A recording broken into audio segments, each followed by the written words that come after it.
Hi, Freddie. Thank you so much for your time today.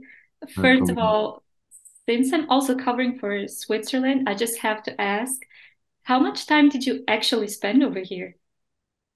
Well, we spent a lot of time in the Alps, but in Switzerland, not so much. We did one sequence, which was the Eiger sequence, and I forgot what the town is. This was like 2 years ago now, but we had a wonderful Swiss guide who took us up the train and out the side of the Stollenlock window on the Eiger, and we stayed in the town near to there, but. Yes, I'd say altogether, it was only a week in Switzerland and the rest was in Italy and France, mainly France. I would have liked to have spent more time there though. For sure. Have you ever been before? I had been to Geneva before. I have a cousin who lives just outside of Geneva, and I went and stayed with him for a week once upon a time.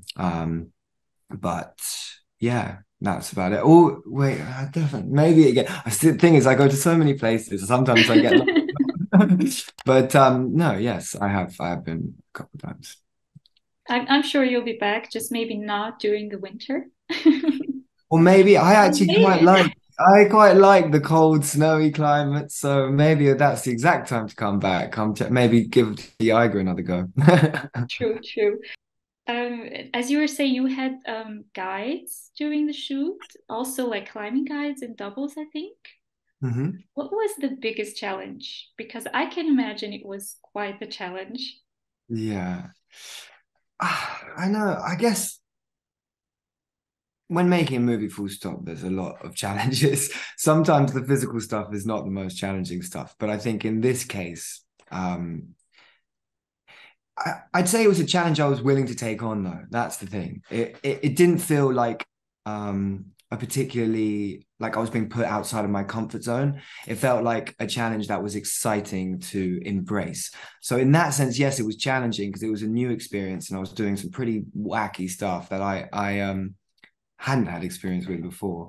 But uh yeah, I think when we climbed the Matterhorn, we did that all for real. And we did about a week's worth of training and we left at 5 in the morning from the hut and you get back just as it's getting dark. And that was my first big mountain summit. So I guess that was a pretty challenging experience.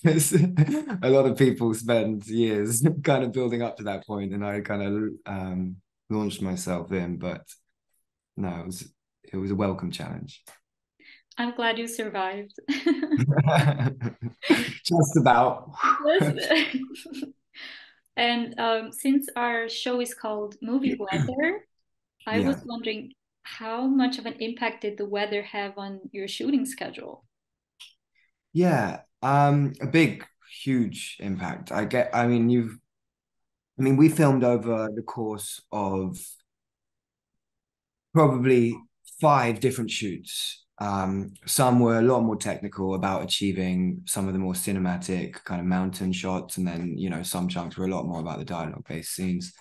Um, but when you film over so many different periods, to make the movie match and seem continuous, the weather plays a big part. So we couldn't have a cloudy day one day and a sunny day the other. It was very much an important part of just the continuity side of things.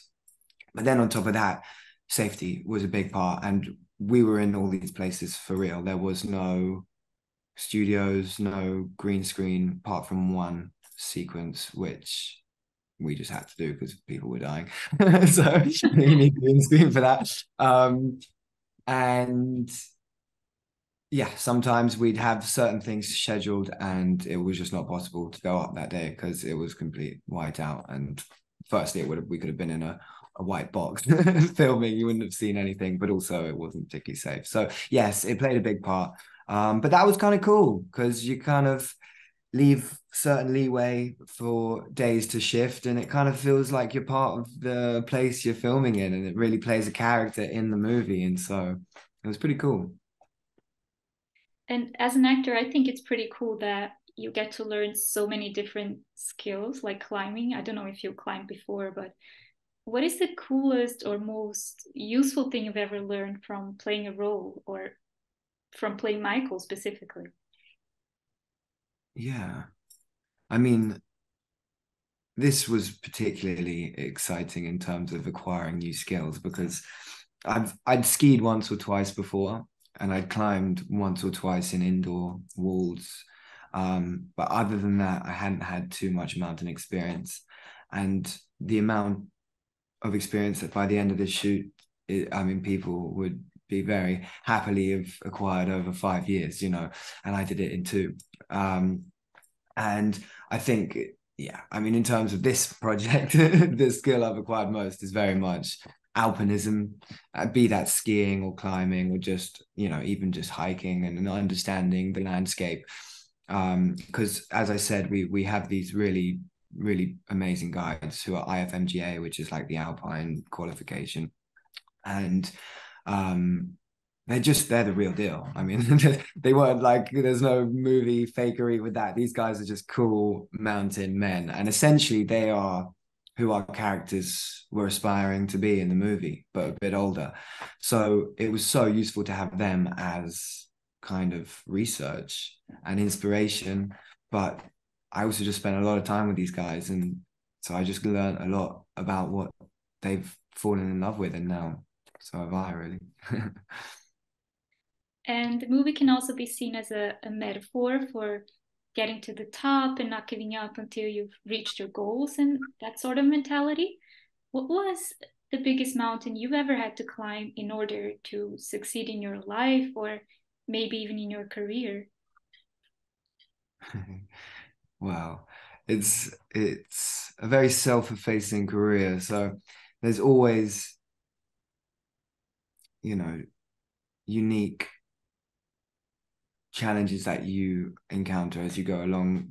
I think for me, one of the biggest hurdles has been just staying, um, you know, focused when I'm not working because I have the ability to be a real seeker and I just go off on adventures and I'm like, oh wait, no, I've got to get back. I've got to actually be present for an audition because I've got another job. And it's about, yeah, I think it's about balancing a healthy amount of adventure in your time off, but also a level of focus. And I think finding that balance for me is probably been my biggest challenge, but I'm getting there slowly.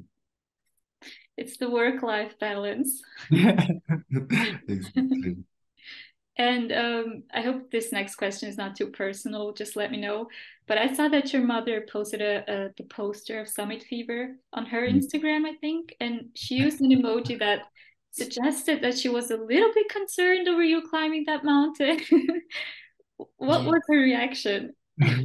Well, I haven't actually seen the post. I don't know what, but you've described it well enough. I think, yeah, she had a fair amount of trepidation about what I'm doing, but I think firstly, she's very supportive of my career, which thank you, mother. So the overarching feeling is very much pride and support. But I think with lots of conversations from me saying, well, no, I've got so and so security and safety and blah, blah, blah, blah, I managed to get her on board with the more dangerous side of things. But I don't know. Yeah, if all the viewers have watched the movie, but at the end there's quite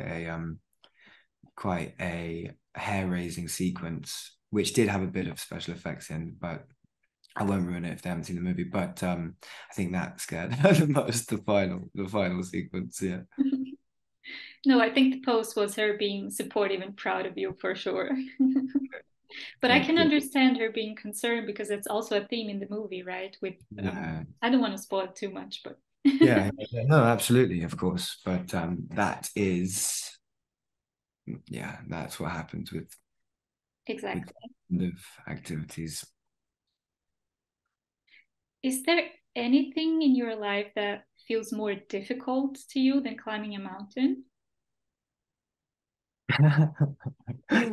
Really trying to get into my soul.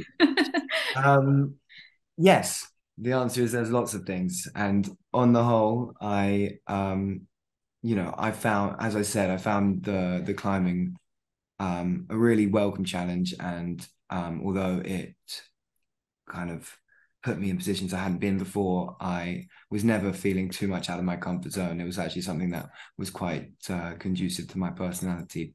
So there are lots of things that I find a lot more challenging than climbing a mountain, but yeah, don't know if I'll talk about them here. Yeah, sometimes just getting out of bed is a way bigger Yeah, struggle. getting up on bed, exactly. In the movie, the characters have this one person they look up to in the climbing community. Who would you Mhm. say is your biggest inspiration in the way that they're living their life, or maybe as an actor when it comes to their career? Yeah. See, I think I mean, for me, a massive inspiration, at least on the acting front, is Mark Rylance, who is now a bit more prominent on the film scene, but was very much part of the kind of theatre core. And I saw him in Jerusalem, which is one of Jez Butterworth's plays, when I was like 15, and he was very much a catalyst for me wanting to become an actor. And also just the way he holds himself. I mean, I haven't actually met him, but I get the impression he's a very humble man whose priorities are very, he has a lot of integrity, both with his work and outside of the work. So I think in terms of an actor's career path, I very much aspire to kind of do it like him. He seems quite humble and grounded. So if I can maintain a bit of humility and keep my feet on the ground, then yeah. I like that. And there's this one quote from the movie towards the end that goes, "In the end, there are no ghosts and no guardian angels, just you." Do you believe in any of that supernatural stuff? um, I don't really believe in kind of ghosts or um ghouls, but I have I believe in the kind of divine, the universal energy, and I think we're all part of that universal energy.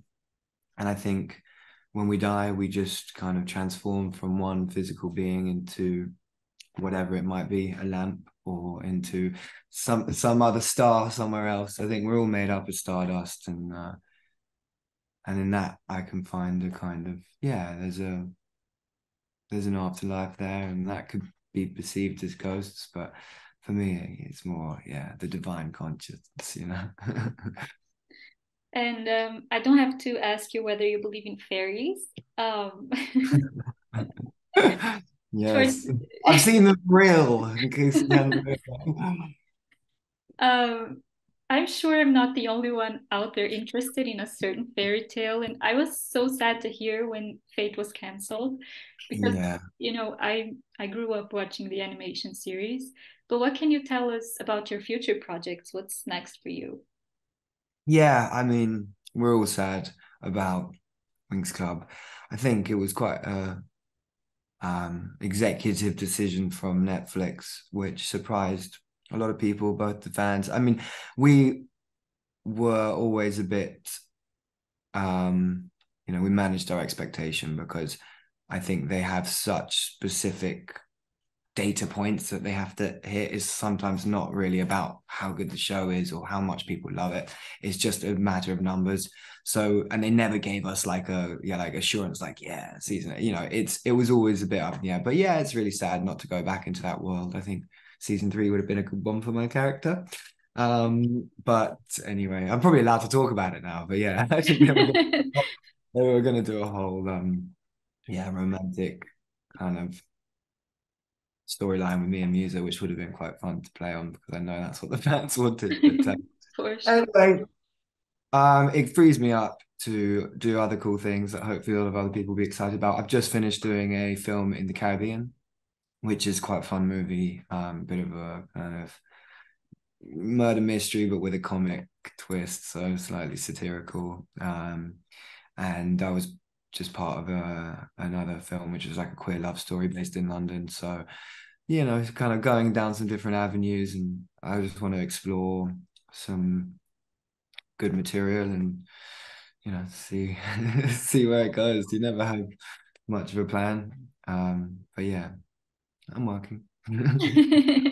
I love that. Freddie, thank you again so much for having us. It was great talking to you. I wish you all the best, and I hope you continue to learn new skills with all your future projects. Thank you. See you later. Bye. Bye.